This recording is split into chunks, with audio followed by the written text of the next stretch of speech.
Yooyyaa jaalkiyya calqaba irratti eebba kana laalchisee akka waraana gameessa woboo zoonii kibbaatitti haala eebba kanaa maal jettame?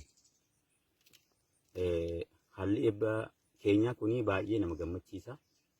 Baay'ee immoo diina dallansiisa. Yeroo ammaa kana yeroo itti diinni burjaaja'ee garatti galgaluu dhabee waan qabatee waan gadhiisu dhabee rakkachaa jiru kanatti waraanni bilisummaa Oromoo immoo akka jiru zoonii kibbaa keessatti waraana lakkoofsaan hin beekamne kan muummee hin qabne kana kan uummanni Oromoo kun biyya alaa biyya keessaa ilaalu kana eebbisiifatee akka ajaa'ibaatti ittiin diina ofirraa cabsuuf qophaa'u jiru kanatti akka ajaa'ibaatti nama gammachiisa.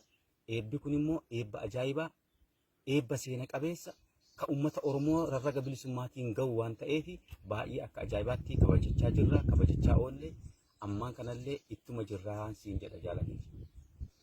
Tole galatoomii.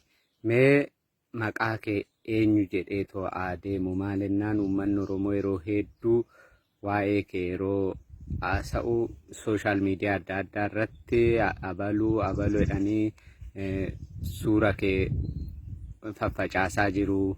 Kaan akka diinummaatti haa ta'u akka firummaatti haa ta'u maqaa kee karaa adda addaatiin kaasaa jiru waan ta'eef ofuma keetii mee of ibsime.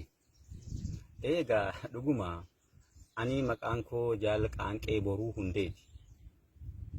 Ani Jaal Qaanqee Boruu Hundee waraana bilisummaa Oromoo zoonii kibbaati. Dhaloonni koo giddu galeessa. Kanaaf iyyuu ani maqaan koo akkuma sitti Jaal Qaanqee Boruuti. Maqaa nama dhibiilee bakka hin bu'u, bifti koollee adda nama dhibii bakka bu'uu hin danda'u. Yeroo baay'ee immoo firoota haa ta'uu hin beeku, diinota haa ta'uu hin beeku, maqaa kiyyatti nama dhibiitti fayyadamanii jijjiiraniitu kaan suuraa koo ol galagalchee, kaan immoo gadi galagalchee, kaan immoo akka dhibii godhee kaasaa jira. Kanaaf ani waraana bilisummaa Oromoo zoonii kibbaati woboodha malee ajajaa waraana bilisummaa Oromoo miti. Maaliif namni guddoo dogongoraa jira. Diinota itti fayyadamaa haa ta'u,